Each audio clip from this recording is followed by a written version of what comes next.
Haley with Bygone Blooms, and in today's video I'll be potting up some Bupleurum and some Snapdragons into cell block trays. I started my seedlings this year with a mini soil blocker right here, and this mini soil blocker has 20 soil blocks for each, each time you use it. And the reason why I'm potting up into cell trays is because this will give me more root space and more soil, and it'd be easier to keep moist while I'm hardening my seedling babies off. Which means that you'll set them outside in the shade for about an hour the first day, and then you up your time and the amount of light. It takes about a week to get to the point that your seedlings are outside full time. This helps them to get accustomed to the wind, it helps them to get accustomed to the sunlight, and just the outside change in temperatures and things that they're not used to. So I know myself, I am probably the most lackadaisical type A person that I know.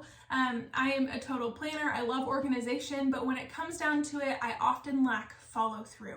And so if you are better at follow through than me, you might be able to harden off your seedlings in the cell tray from your soil blocker. However, I know myself, I know that I often am forgetful, and when it comes down to it, I'm nervous that I'm going to forget to water my seedling babies, and I don't want that to be a factor that ruins my success. So you'll notice I'm going from about a half of an inch maybe blocks to these cell packs that I got just from the big box store, buying annuals from them that have inches and inches of space for each of my seedlings, which will give me an opportunity to just leave water in the bottom of the tray to make sure that they won't dry out. That's one thing I've noticed with soil blocking, is that it's really easy for things to dry out. It's a benefit because things don't get moldy and then they're not too wet, your roots won't rot, but you really have to stay on top of things. So you might be wondering, why are you not just starting out in this cell pack if you already have them? And that is because I'm starting over 500 seedlings. So I'm at the point right now, it's early spring, we're in the second week of March. Here in my zone 6B or 7A, we're in Northwest Arkansas. It's been a very mild spring, and we're at the point where I'm ready to start putting out my cool flowers. So I started, like I said, I've started over 500 seedlings, and while I'm ready to transition things out, that'll give me more space under my grow lights so that I can start my zinnias, my sunflowers, my things that need to be started 6 to 8 weeks before the last frost. We're coming up on that point where things are ready to go out, and I'm ready to use my space under my grow lights for something new. So the reason I didn't start them in cell packs at first is because in the amount of space that I have 75 Snapdragons, I could fit 15 in a cell pack. So it's just a crazy space savings to use the soil blocker, and it's worked really well for me. But these seedlings, my Snapdragons and then my Bupleurum that I'll be potting on today, they have been growing on for a couple months. I planted my Snapdragons January 21st, and it's now March 15th, I believe. So end of the second week in March. So they have been growing for almost, all of January, February, and then into March. So almost 3 whole months they've been in these trays, and they've done really, really well. But like I said, I'm ready to harden them off. I'm concerned that I'm going to let them dry out. So this time I'm going to try potting them up because these have been growing for so long, and I've been working so hard on them. I don't want to fail right at the end because of my own lack of focus. So I'll be potting these up today, and I'm excited for just to see how it goes. And my Bupleurum is a little bit stretched out, and so what I'm going to do, I'll show you guys. I'm going to try to pot these a little bit deeper to give them some more root space, but also so that what's sticking out is not a leggy stem, but is just the greens. So I'm going to go ahead and get to it, and I'll tell you guys as I'm going if there's anything that I need for you to know, or anything that might be helpful. In the back you'll see some daffodils. These are some that I just cut. I got a mix, I got a trumpet mix and then a double daffodil mix, I believe from Brex Bulbs last year, and they're coming out. They're looking really beautiful. So if you're interested in those, that's where those are. I'm starting out with my Bupleurum just because I want to make sure that I have plenty of room for them, and then I'll move on to my Snapdragons after that. So because these are in cell blocks, you can pull out each individual seedling. And like I said, my Bupleurum has stretched a little bit because it needs to germinate in the dark, and by the time that I got these into the light, some of them had germinated earlier and were kind of stretching because they were in the dark. They were under the cabinet. So I'm just going to pull out each individual seedling. I'm going to just make a well in my dirt here, stuff my seedlings in there kind of gently, and then make sure that the dirt is pulled close around them. You want to make sure that there's not, look at those roots. You want to make sure that there's not gaps in your soil. I guess I shouldn't call it dirt. There's life in here. You want to make sure there's not gaps in your soil. So just gently press the soil around your seedling. And when you water, that will help get rid of any gaps or air. You want to make sure that your roots are completely touching the soil. If there's air pockets in between, they will naturally air prune. The roots will prune themselves and they won't grow right there because they know that there's not soil for them to reach into. So if you want your roots to grow nice and long and to do really well, you want to make sure that they're just nicely tucked in. And you'll notice that because some of my seedlings have stretched a little bit, they might be a little like sideways. This one's actually a terrible example. Oh, it's pretty straight. But if they are leaning, they will self-correct as they're under the grow lights in the consistent direction that I want them to be.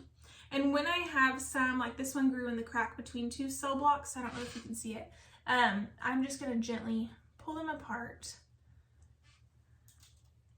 making sure not to yank on any roots or damage any. Just going nice and slow. This is an opportunity too for me to see how many have actually sprouted because I didn't get germination in every single cell. So it's kind of helpful to see what I really have because some of them were leaning over so much. And you'll notice with soil blocking, because they're in a tray that has water in the bottom, when they outgrow their block, they just continue growing. So the roots will just stretch on their own and grow underneath. It actually is a really great method of, because you can't get root bound, which means that the roots kind of circle. They can't do that in a soil block because they will just grow underneath because there's not really a bottom to the container, right? The soil blocks are just on top of a tray that you water them through.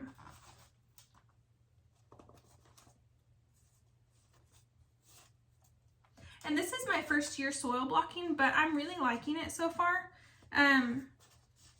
I find that my things have germinated quicker in the soil blocks, which is really nice because like I said, I often am forgetful. So when I see my little seed babies coming up, it is a reminder to me that I need to try to focus and make sure they're watered and things. Because I'm just using trays, like deli trays and that kind of thing, I just use saran wrap on top for a seed dome. And the soil blocker is a bit of an investment.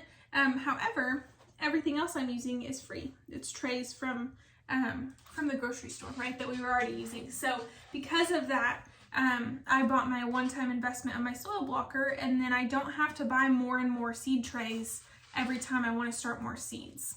So it takes up less space, and then the cost is less too, which is really nice. And when I am reaching some seedlings that I feel like are just too close together for me to pull apart, I am just sticking them in the same spot. And what I'm using to pot these up is just Miracle-Gro potting mix. It's just what I have. You could use compost, you could use whatever. Ideally, I would like to use compost. I want to move away from using potting mix, especially things with peat, because it's better for the environment to not use those, and I would like to not contribute to that. Just like excessive use of peat in gardening and in potting soil and things. But this is just what I had. It's a lot easier to get potting mix and things that you could pick it up at Lowe's or Walmart or Home Depot or whatever, versus getting, ideally, I would really like to get organic compost, but it is difficult to source and it's expensive. So I'm just giving myself grace and using what I have this year, knowing that my goal is to move forward and do better each year. So if you have ever read the book Cool Flowers by Lisa Mason Ziegler, in that book she talks all about planting things that are cold hardy in your area ahead of time. And the goal of Cool Flowers is to be able to start things that can overwinter, even if it's annuals, that would do well, and they can make it through a frost in your area, the cold temperatures in your area, and then in the spring they grow really well, and they just already have a boost. So my goal in the future is to start Bupleurum and to start Snapdragons as Cool Flowers. One hiccup in that is that we get a lot of rain. We're really moist, and we get a lot of rain in the spring, and so I'm a little concerned about things rotting. But my goal next year is to start some of these cool flower type things in the fall, and then let them overwinter. I'm moving on to my Snapdragons now, and these, like I said, have been growing longer. My Bupleurum have only been growing since February, but my Snapdragons have been growing longer. So I'm just trying to be gentle as I pull on the roots, but knowing that I have to kind of separate them.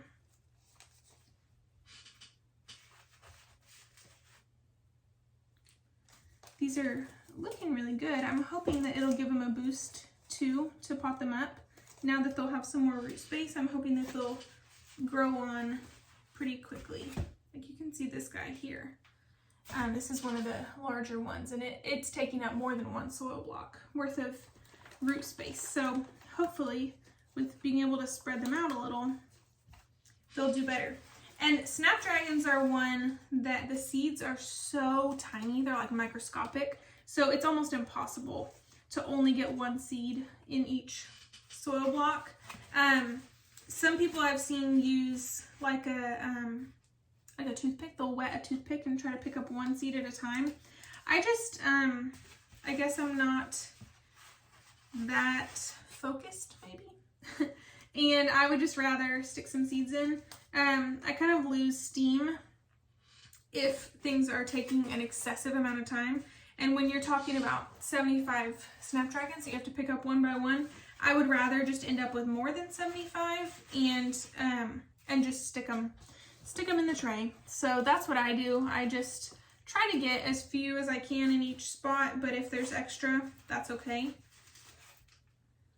And I'll show you guys here. Sorry, my stool's kind of squeaky.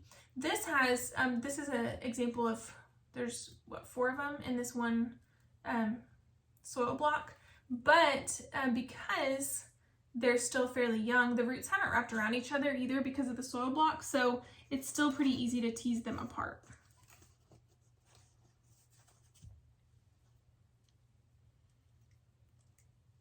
And this is another case that if I need to, I can just put multiple together. Like there's not a lot of root happening here, so I'm just gonna stick these 2 together. And if only one lives, that's fine. It's no big deal. And if there are some along the way that I feel like are not very big, they're not big enough to separate, that's fine too. But I'm trying to give, especially these really tall ones, some space so they can grow. And my goal here, because I'm putting these out as cool flowers, I'm putting them out before my last frost.